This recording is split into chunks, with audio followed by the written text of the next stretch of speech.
ശരീരത്തിൻ്റെ അകത്ത് എല്ലാ അവയവങ്ങളും ബാധിച്ചു കഴിഞ്ഞു, ലങ്സിനെ ബാധിച്ച്. അത് വിഷമം ആരുടെ പറയാതെ എങ്ങനെയെങ്കിലും സമാളിച്ച് പോയി ഒരുപാട്. കൊറോണ കാലത്ത് വാടക കൊടുക്കാൻ പറ്റാതായപ്പോഴേക്കും ഓണർ വീട്ടിൽ നിന്ന് മാറാൻ പറഞ്ഞിരിക്കുകയാണ്.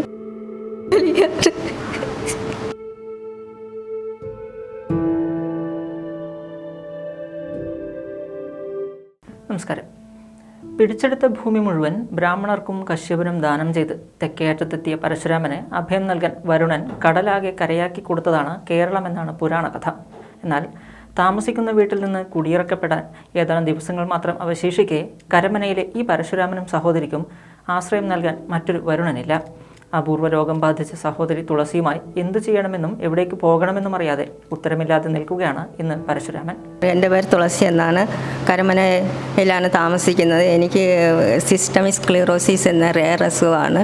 സ്ക്ലീറോഡെർമ എന്നാണ് പേര്. ഈ തൊലിക്കട്ടി കൂടുന്ന അസുഖമാണ്. ശരീരത്തിലുള്ള എല്ലാ അവയവങ്ങളെയും ഇത് അഫക്റ്റ് ചെയ്ത് കൊണ്ടേയിരിക്കും. ഈ ഓരോ അസുഖങ്ങൾ വരുമ്പോഴും അത് വന്നിട്ട് അവിടെ വെച്ച് തന്നെ നമ്മൾ സ്റ്റോപ്പ് ചെയ്യണം. ഇല്ലെങ്കിൽ അത് വർദ്ധിച്ചു പോയാൽ അതിനെ ക്യൂർ ചെയ്യാൻ പറ്റില്ല. ഇത് കുറേ ദിവസം മരുന്ന് കഴിച്ചുകൊണ്ടിരിക്കുകയാണ്. ഈ മരുന്ന് കഴിച്ചില്ലെങ്കിൽ പിറ്റേ ദിവസം തന്നെ അസുഖം കൂടും. ഇത് എല്ലാ അവയവങ്ങളും ശരീരത്തിൻ്റെ അകത്ത് എല്ലാ അവയവങ്ങളും ബാധിച്ചു കഴിഞ്ഞു, ലങ്സിനെ ബാധിച്ച്, യൂറിനറി ബ്ലാഡറിനെ ബാധിച്ച്, കിഡ്നിയും ബാധിച്ചുകൊണ്ട് വരികയാണെന്ന് ഡോക്ടർ പറയുമായിരുന്നു. സ്കിന്നിനെ ബാധിച്ച്, നരമ്പിനെ ബാധിച്ച്, ഇത് മസിൽസിനെ ബാധിച്ച്, ഈ നരമ്പിനെ ബാധിച്ച്, എല്ലാത്തിനും ബാധിച്ചായിരുന്നു. ഇപ്പോൾ 2 വർഷമായിട്ട് 2 കണ്ണിന് കാഴ്ച കുറഞ്ഞ് കാണാൻ പറ്റില്ല. ചെറുതായിട്ട് നിഴൽ പോലെ കാണാൻ പറ്റത്തുള്ളൂ. നടക്കാനും ബുദ്ധിമുട്ട്, കയ്യിൽ അൾസർ വന്ന് വിരലൊക്കെ വളരെ ബുദ്ധിമുട്ടിക്കൊണ്ടിരിക്കുന്ന ഈ സമയത്ത് കൊറോണ കാലത്ത് വാടക കൊടുക്കാൻ പറ്റാതായപ്പോഴേക്കും ഓണർ വീട്ടിൽ നിന്ന് മാറാൻ പറഞ്ഞിരിക്കുകയാണ്. എന്നിട്ട് കേസ് കൊടുക്കുകയും കേസ് ഇപ്പോൾ നടപ്പിലായി.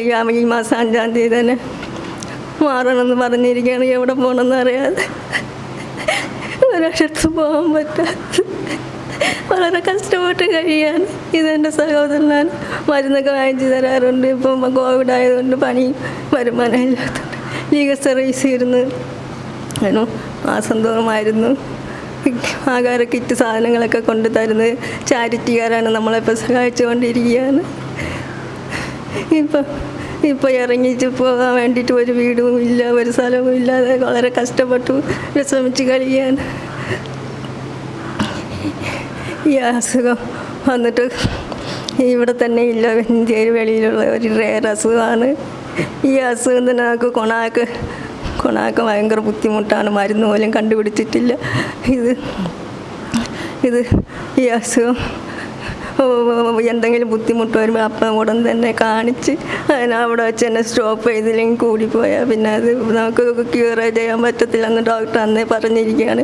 ഇപ്പോൾ ഇവിടെ നിന്ന് ഇറങ്ങാൻ പറ്റാത്ത സാഹചര്യത്തിൽ കോവിഡ് ആയതുകൊണ്ട് വാക്സിൻ എടുത്തില്ല. ഈ പ്രതിരോധശേഷി കൂടിയിട്ട് വന്ന അസുഖമായതുകൊണ്ട് ഈ വാക്സിൻ എടുത്തില്ല. അതുകൊണ്ട് വേറെ പുറത്തിറങ്ങാൻ പറ്റാത്ത അവസ്ഥയിൽ കളിയാണ്. വളരെ ബുദ്ധിമുട്ട് കഴിയാൻ ഇപ്പം ഇറക്കി കിട്ടും, എവിടെ പോകുന്ന അറിയാതെ ഇരിക്കുകയാണ്. പല ജോലികളും ചെയ്തിരുന്ന പരശുരാമന് കോവിഡിൻ്റെ വരവോടെ വരുമാനം നിലച്ചിരുന്നു. ഇപ്പോൾ വാടക ഏറെക്കാലമായി മുടങ്ങിക്കിടക്കുകയാണ്. ഈ സാഹചര്യത്തിലാണ് വീട്ടിൽ നിന്നും ഇറങ്ങിക്കൊടുക്കാൻ കോടതി ഉത്തരവുണ്ടായിരിക്കുന്നത്. എൻ്റെ സഹോദരിയാണ്. റെയർ ഡിസീസ് ബാധിച്ചിട്ട് 4 വർഷമായി. ട്രീറ്റ്മെൻറ്റിലാണ്. വളരെ ബുദ്ധിമുട്ടിയിട്ടാണ് മരുന്നൊക്കെ വാങ്ങിച്ചു കൊടുത്തുകൊണ്ടിരിക്കുന്നത്. ഇവിടെ താമസിക്കുന്ന വീട്ടിൽ വാടക ഒരുപാട് മുടങ്ങി കിടക്കുന്നുണ്ട്. അവർ ലീഗലായിട്ട് ഒരു കോടതിയിൽ കേസ് കൊടുത്തു. 5-ാം തീയതി ഒളിഞ്ഞു കൊടുക്കണമെന്ന് പറഞ്ഞുകൊണ്ട് ഞങ്ങളെ ഇറക്കാനുള്ള നോട്ടീസ് വരെ കോടതി തന്നിട്ടുണ്ട്. വേറെ പോകാനൊന്നും ഇടവും ഇല്ല. ഗവൺമെൻറ്റോ നാട്ടുകാരോ എത്രയും പെട്ടെന്ന് സഹായിച്ചാൽ കൊള്ളാം. ഞാൻ പണ്ട് സ്വർണ്ണപ്പണി ചെയ്തുകൊണ്ടിരുന്നു. അതിപ്പം നമുക്ക് ജോലി ഇപ്പം ഇല്ല, മെഷീനൊക്കെ വന്നുകൊണ്ട്. പിന്നെ കൂലിപ്പണിയായിട്ട് ഞാനൊരു ഇടത്തിൽ ജോലിക്ക് പോയിട്ടുണ്ടായിരുന്നു. ഒരു കടയിൽ പോയി നിന്നിട്ടുണ്ടായിരുന്നു. പിന്നെ ഒരു ബേക്കറി ഇട്ടിരുന്നു നീരമംഗരയിൽ. ലോൺ എടുത്താണ് ഇട്ടത്. അതും ഒരുപാട് കടവും 10-15 ലക്ഷം രൂപ കടമുണ്ട്. ബാങ്കിൽ തന്നെ അടയ്ക്കാൻ പോലും പറ്റാത്ത അവസ്ഥയിരിക്കുകയാണ്. ചെക്ക് കേസുണ്ട്. പൈസ ഇല്ല, അതായത് ജോലിയില്ല, വരുമാനമില്ല, എന്ത് ചെയ്യാൻ? ഈ ഒരു സഹോദരിയെ നോക്കാനായിട്ട് ഞാൻ മാത്രമേ നോക്കണം. അപ്പോൾ എനിക്ക് എൻ്റെ അവസ്ഥയും വളരെ മോശമാണ്. ഒരു അത് വിഷമം ആരുടെ പറയാതെ എങ്ങനെയെങ്കിലും സമാളിച്ച് പോയി ഒരുപാട് കടം ഉണ്ടാക്കിയതാണ് നടന്നത്. കടം തന്നെ ഒരുപാട് കടമൊക്കെ ഉണ്ട്. പുറത്തുപോയി തനിക്ക് കോവിഡ് വന്നാൽ സഹോദരിയുടെ ജീവന് തന്നെ അത് ഭീഷണിയാകുമെന്ന തിരിച്ചറിവ് പരശുരാമനുണ്ട്. സമാനമായ അപൂർവ രോഗം ബാധിച്ച് ഒരു പെങ്ങൾ നഷ്ടപ്പെട്ട പരശുരാമൻ സ്വന്തം ജീവിതം തന്നെ തുളസിയെ ശുശ്രൂഷിക്കുന്നതിനായി മാറ്റിവെച്ചിരിക്കുകയാണ്. പറയാൻ പറ്റാത്ത അവസ്ഥ ഉണ്ട്, എന്ത് ചെയ്യാം? നാട്ടുകാർ സഹായിച്ചെങ്കിൽ കൊള്ളാം. ഞാൻ എന്നെക്കൊണ്ട് പറ്റുന്നതൊക്കെ ചെയ്ത് തളർന്നാണ് ഇരിക്കുന്നത്. നമ്മൾ സഹായം വാങ്ങിക്കാതെ ജീവിക്കാൻ പറ്റാത്ത അവസ്ഥയാണ്. മരുന്ന് വാങ്ങിക്കാൻ തന്നെ ഒരു മാസം വലിയൊരു എമൗണ്ട് ആവുന്നുണ്ട്. പാടം കൊടുക്കാൻ പറ്റുന്നില്ല. ജോലിക്ക് എവിടെയെങ്കിലും ഇപ്പോൾ പോകാൻ പറ്റാത്ത അവസ്ഥ ആയിപ്പോയി. കൊറോണ ആയതുകൊണ്ട് ഞാൻ എവിടെയെങ്കിലും പോയി അസുഖം കൊണ്ടുവന്ന അനിയത്തിക്ക് സീരിയസ് ആവുമെന്ന് പറഞ്ഞുകൊണ്ടാണ് ലീഗൽ സർവീസും ഡോക്ടറും പറഞ്ഞുകൊണ്ടാണ് വേലയ്ക്ക് പോവാതെയൊക്കെ ഇരിക്കുന്നത്. ഇതാണ് ഇതിൻ്റെ സത്യം. വേലയ്ക്ക് മനഃപൂർവ്വം ഞാൻ പോവാത്തതല്ല. നമ്മൾ പോവുകയാണെങ്കിൽ ഇവർക്ക് അസുഖം കൊണ്ട് കൊടുക്കും എന്നുള്ള രീതിയിൽ ലീഗൽ സർവീസിൽ നിന്ന് ഞങ്ങളുടെ അടുത്ത് പറഞ്ഞിട്ടുണ്ട്. പാലിയേറ്റീവ് കെയറിൽ നിന്ന് പറഞ്ഞിട്ടുണ്ട്. തൽക്കാലം പിടിച്ചേക്കാൻ വേറെ വഴിയില്ല. ഇവിടെ നിന്ന് 5-ാം തീയതി ഇറങ്ങി കൊടുക്കേണ്ട അവസ്ഥ വരുന്നുണ്ട്. നാട്ടുകാരത് ഗവൺമെൻറ് നമ്മളെ സഹായിക്കണം. ഗവൺമെൻറ് ഇടപെടണം. ഇത്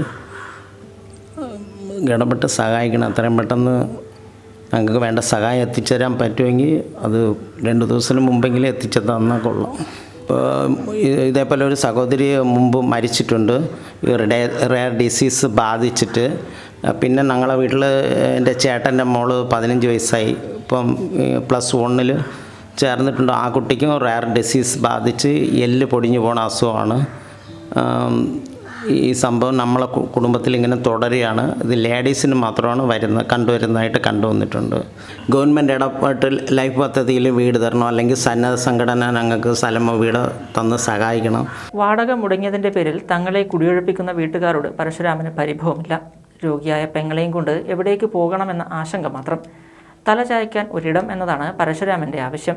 ലൈഫ് പദ്ധതിയിൽ ഉൾപ്പെടുത്താനുള്ള അപേക്ഷകൾ നൽകിയിരുന്നുവെങ്കിലും ഒന്നും ഇതുവരെ ശരിയായിട്ടില്ല. ലൈഫ് മിഷൻ വഴി ഭവനരഹിതരല്ലാത്ത കേരളം എന്ന ലക്ഷ്യത്തിലേക്ക് അടുക്കുന്നുവെന്ന് മുഖ്യമന്ത്രി അവകാശപ്പെടുമ്പോഴും ഇതുപോലെ നിരവധി പരശുരാമന്മാർ ഇപ്പോഴും നിരാലംബരായി അവശേഷിക്കുകയാണ്.